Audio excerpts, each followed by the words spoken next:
Welcome to Canfield and Company. On today's show, we will be discussing thank you to the veterans, a shout out to all veterans. Also, we will be discussing Multnomah County homeless crises. We will continue the discussion. Also, Portland's Pearl District. There are protests over construction noise. These stories and more right now on Canfield and Company. Hi, welcome to another episode of Canfield and Company. Thanks for watching. My name's Rob Canfield. I have a co-host today, Tana Canfield. 3 guesses. That's right. She's my wife. How's it going, Tana? His wife. Great, Rob. How are you today? Doing great. We're here in the really fabulous Studio B. Studio B. At Metro East Community Media. We have a co-host today. He's in the control room. Frank, how are you today? Just fine. And how are y'all? Great, Frank. Doing pretty well. Thank you. Yeah. So, going through all of the summer festivities, well, now we're into fall. So we have the winds, the rains, the clouds, the cold. Now, along with that is thanking all of our military, police officers, first responders, and I just want to do a shout out. Since 9/11, it seems like the perfect opportunity to, have us remember those that help us, and for us to lend a helping hand as well. And then Veterans Day is coming up, so I want to wish all the veterans and all the military personnel a very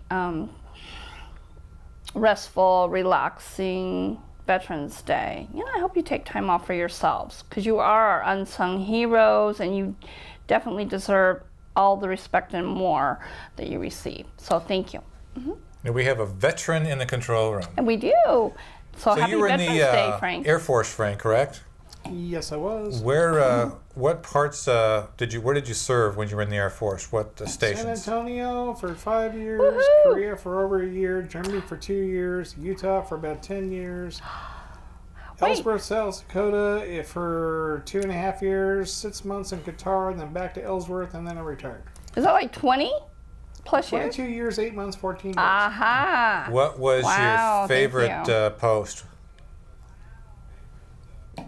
Honestly, I would have to say Korea, but Korea? that's only because the unique duty position and all the fun I had there. Really? Wow. My dad served in Korea in the Army. Right. In occupying Korea. He didn't like the leeches, Frank, and he drank Coca-Cola. He can't drink the water there, apparently. So That was like 1948, 49, I believe. Somewhere in You there, told yeah. me. Yeah. That's like my father. He served in Korean War, and he asked me, how do you like the dirt road? And I go, which one? And he says, R1. I go, oh, that's a 4-lane freeway now. Really? Okay, so it's really built up. Well, that's good to know. When you were in Korea, what was your duty? What did you do? I was one of the graphic specialists in the base graphics shop, working with the photographers and videographers. Oh. And did graphics, briefings, signs, posters, and then during exercises in wartime, I actually did briefings for the 7th Air Force Commander up in the HTAC, and then the Korean would take my slides and make them into Korean slides all at the same time. So really a lot of fun. That sounds like a blast. And you could probably tell us what was on those slides, but you have to kill us, right? Right. I won't tell you what they said. Good. Well, thank you for your That's service. fascinating. I know, Frank. Wow. All over the world. That's really, really cool. Yeah, so you deserve a woohoo, big woohoo, and continued thanks for our freedom and liberty. So thank you very much. And don't take your freedom and liberty for granted, folks. Folks like there's Frank. a lot of sacrifices. Folks like Frank and millions of others. Almost 23 years serving our country. Yeah. That we owe Frank, along with countless others, who've served, because that's why we have our freedom and liberty and we can run around. Okay? Absolutely. Frank, in today's day and age, do you think veterans get the respect they deserve? Depends on where you're at. A lot of times they do, but there's always those that, they look at the political reasons of whatever conflict happened, and then they try to push that onto the veterans, and that's the wrong thing to do too. Yeah, I agree. So yeah, this is also a great time to recognize the military, the police, the first responders. It's just countless and endless, and we do need to be vigilant as well for safety purposes, So Frank served in Korea. Your dad served in Korea. My dad was in the Navy. In World War II, he served on the ship, the USS Golden City. Wow. And what that ship did, it basically went from San Francisco to the Far East, a troop transport. Wow. And of course, when the war ended, that's pretty much what they did. They brought troops back, and so he served on USS Golden City. I have a picture of his Cool. of the ship. I found a picture of the ship, and of a picture of the card he got when I guess there's a ceremony that takes place on a Navy ship, Frank, when you cross the equator. Really? Yeah, it's a big deal. It's the crossing Wow. the equator. Right, it's a big deal. So I have that card, and I also found some Neptune's pictures. Court. Right, of him as a young sailor in some a young sailor out with his fellas in San Diego back in the day. Wow. You would have your picture taken with your buddies at the club. Wow. So he served at the end of World War II. Your dad served in Korea. Frank served in the modern times. So thank you all. Thank you all for your service. Right. So that's it for this segment, and we'll be right back with another fascinating segment on Canfield and Company.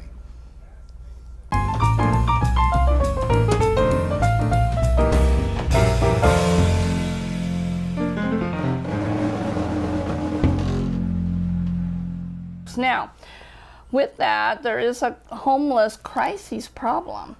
We discovered that we even have homeless camps really, really close. We live across the street from it's called College Nature Park, Troutdale Road in Stark. Beautiful And there's a homeless guy living down there as we speak. I walked the dog down there, and I would be scared. Let's put it and that way. saw the guy, and I did notice that the trash receptacle down there had several empty six packs of beer. And Just a I'd never couple? seen that before. The day before I walked there when the guy wasn't there. I'm just guessing that he probably imbibed. And I took the dog for the walk there every morning. The first morning I saw him, he was coming out of the woods. He was in bare feet, and he was like jumping around. And I was a little concerned, like, is he mentally okay? Oh. But I thought, I'll let bygones be bygones. He's harmless. Anyway, that is a big issue. You've got they closed off and kicked people off the Springwater Trail in East County. Now I understand several of the homeless are now at the old shopping center at 174th and Powell. Yeah, very scary. And basically everywhere you see there's a tent here and there. You can see tents. And I know that the county's been working on it. Social service agencies have been working on it. And I know that they're trying to get folks into shelters or get them help. From what I've read, a lot of the homeless folks do not like to be in shelters. They think that they don't have the freedom of movement. They're told what to do, and they just don't like being in shelters. So I don't have an answer to that. There's a group in Portland that is professing we're going to end homelessness. There will be no homeless people. But I have news for you. I wish that were possible. I really, really do. But homeless have been around since mankind's been around. And I don't think it's possible It's just that there's so much to more eliminate of it. all homelessness. But Frank, I don't know what the cause of all the homelessness is. I don't think it's a result of... Actually, I have a theory. Oh, what's your theory? My theory is basically supply and demand. You know, we have an urban growth boundary in this area, and it's extremely different. Not only is there an urban growth boundary regulating what developers can build, every single city, county, every single jurisdiction piles on so many rules, regulations, building fees, system development charges, you name it. It has become more and more expensive to build property. Sometimes a developer will, for an apartment complex, will have to shell out millions of dollars up front and then go through a space of months, possibly years, to get their project approved. Now, you'd have to have pretty deep pockets to be able to have that money sitting there doing nothing, going through the government process. That's part of the problem, I believe. The other problem is because of the urban growth boundary and the limit on what land can be developed, it's a supply and demand issue. They cannot build housing units or apartments fast enough to keep up with the demand. So, of course, when you have less demand or more demand and less supply, prices will indeed go up.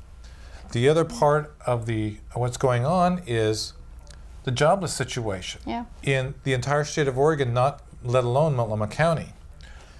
Sure, the state and the politicians, the elected officials, they'll release statistics saying the unemployment rate is going down. But they never tell you about the more important statistic, and that's the number of people who are no longer eligible for unemployment, do not get any assistance at all, and have left the job market. And this is a huge, huge number of people who don't show up in the statistics. There's a job problem in Oregon. Well, there's a problem, Rob. Well, there's a problem. What do you think, Frank? Am I on the right track here? What's causing the homeless situation? Rob, there are jobs out there. People don't want to do them. I think you hit a lot of what's going on, but what I don't understand is in this state, I keep getting told the economy is so good. But if that was true, then we would have lots of businesses opening up employment, and we don't. The economy cannot be that good if I start seeing businesses and places closing up, and I see a lot of it. You're right. And the urban growth boundary, the idea of that is to limit development to a certain area and not let it sprawl out of a jurisdiction. Well, the problem with that is basically it's trying to shut you into, it's trying to trap you into living in an area that's going to become that density thing we were talking in the last show, where they want to build density to force you to build density because you know they're not going to let you to explore outside of that growth boundary. Correct. It's kind of like to me, it's an indentured servitude thing. It's kind of like a reverse slavery kind of thing if you really think about it for economic freedom. Gresham, the Rockwood area, the Rockwood Urban Renewal District, I believe this is in the Urban Renewal District. I believe so. There's tons of warehouses out there and along Sandy Boulevard and Airport Way. The thing about the warehouses, though, it's a little known fact that even the Subaru warehouse, which is probably one of the largest warehouses out here, it's only going to provide 30 to 50 jobs. That's all? Doesn't provide that many jobs. Basically, it's a distribution center. There'll be it doesn't provide that many jobs.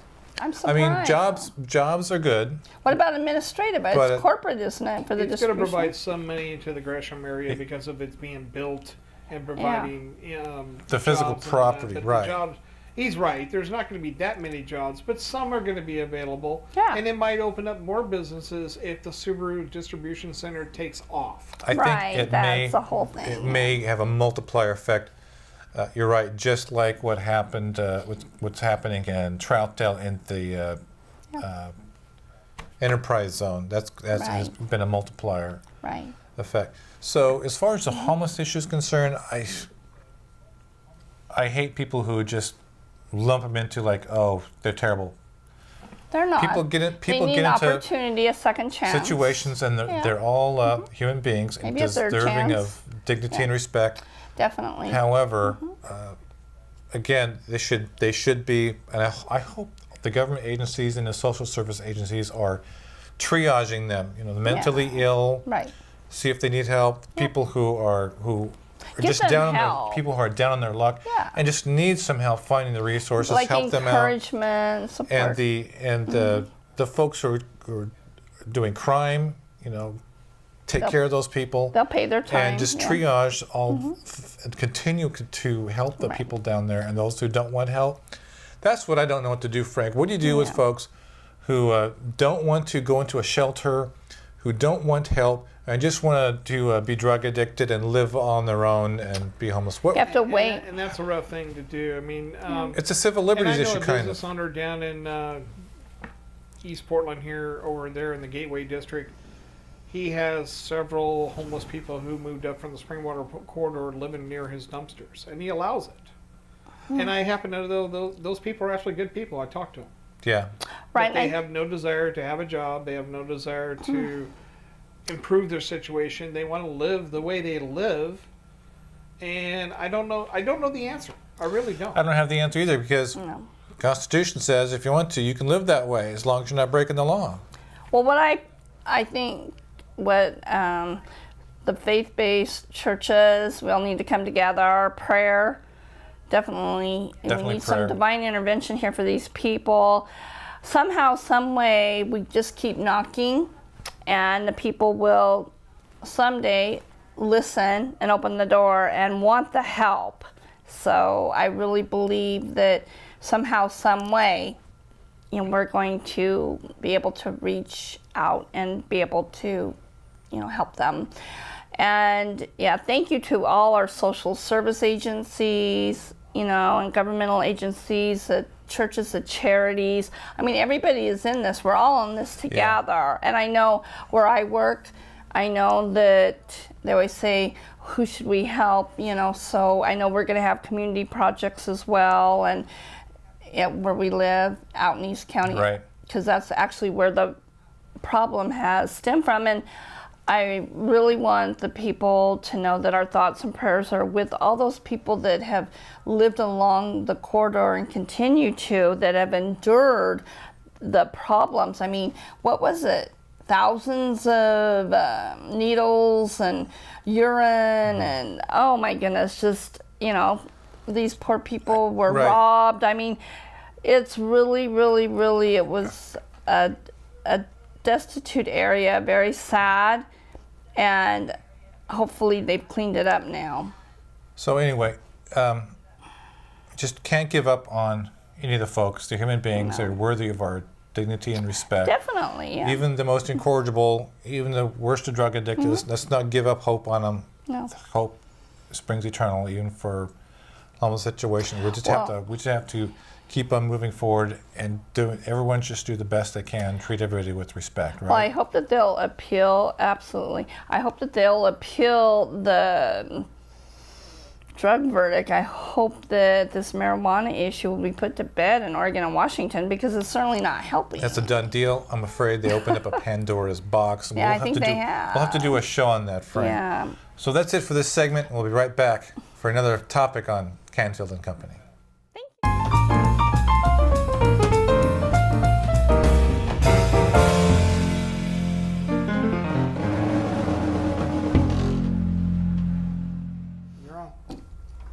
Hi, welcome back to Canfield and Company.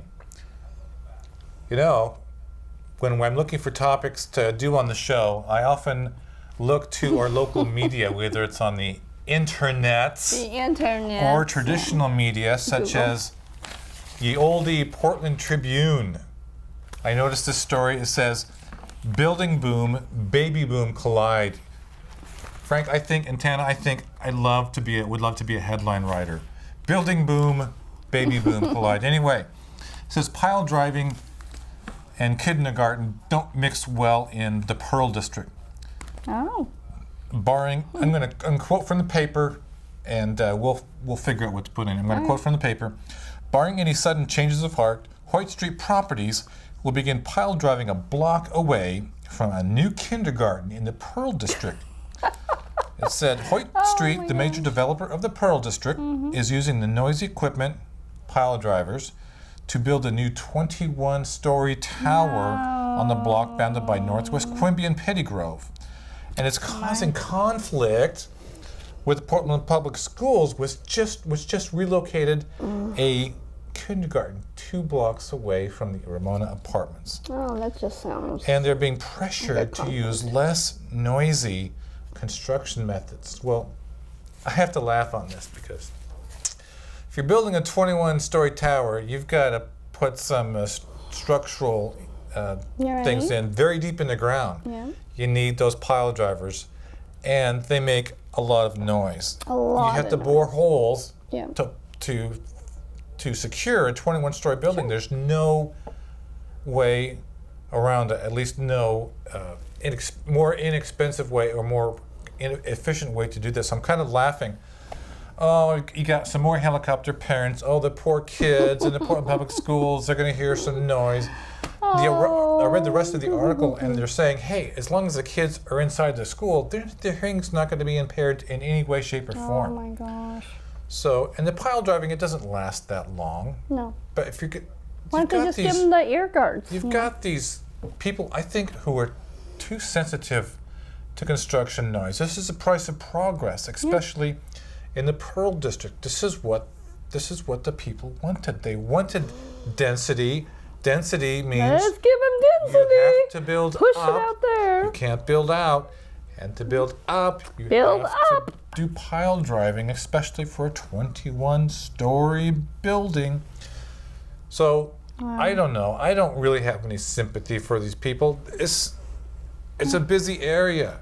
You're going to have to expect some construction noise. And the poor kids, they're not going to be hurt. Now, Frank, in your neighborhood, you've had some construction going on in your neighborhood, haven't you? Yep, where I live in the Rockwood, general Rockwood area, I got the Boys and Girls Club to the east since April 30th, and I got an apartment complex right next door to my apartment complex being built. So I've been hearing construction noises now for over 5 or 6 months. 5 or 6 months. Wow. Do you feel sorry for the poor kindergartners?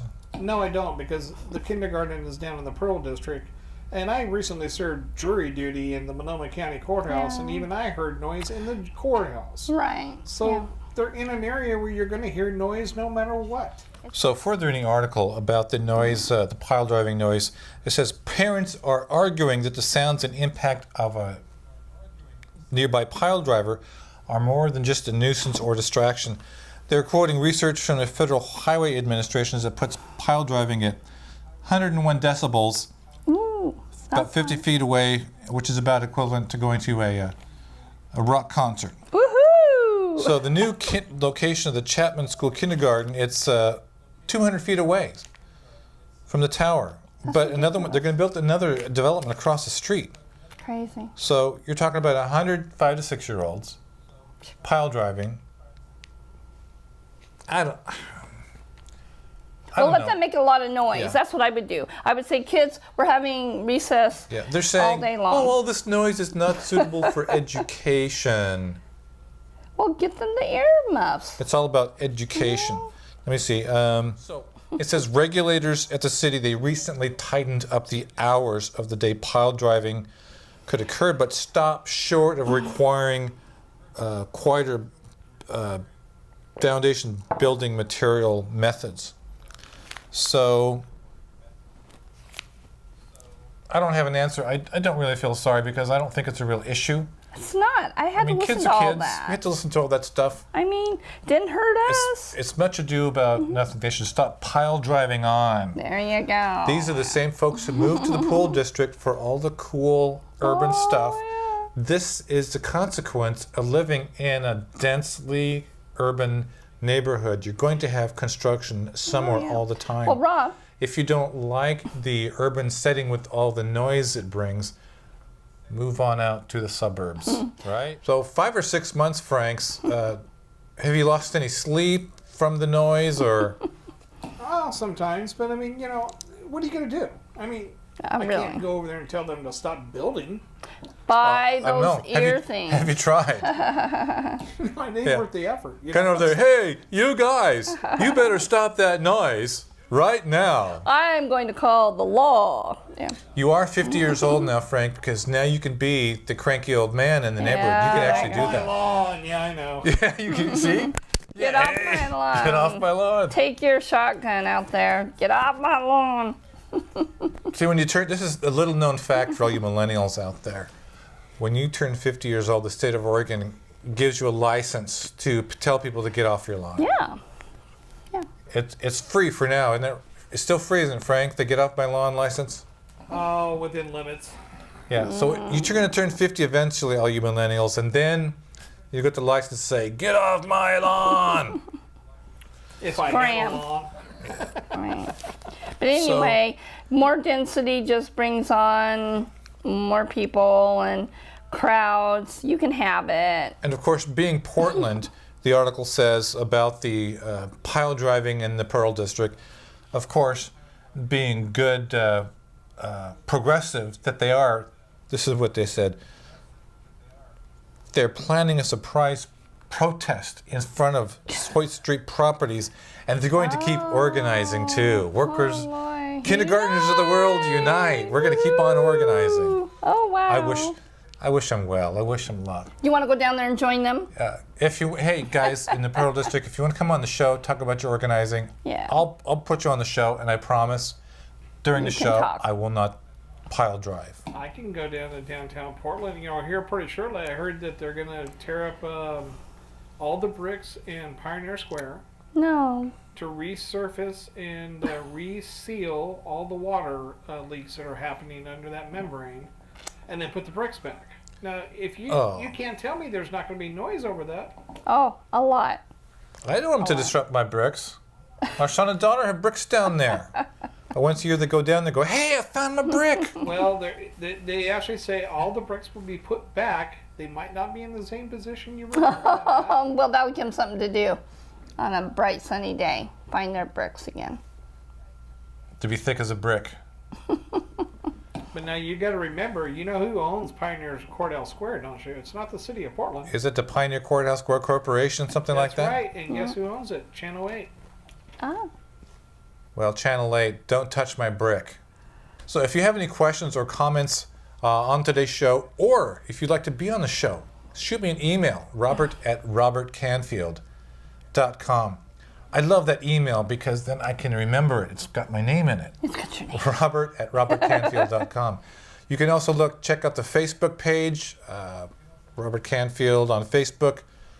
I think, again, if you have any questions or comments on the show, shoot me an email, robert@robertcanfield.com. Send it out. And you can also check out our YouTube channel. Just check out Robert Canfield on YouTube. We have tons of our old shows on the YouTube channel.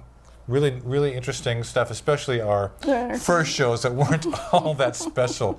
I think so. Cruising videos. Anyway, thanks again for watching, and we'll see you next time on Canfield and Company. Bye.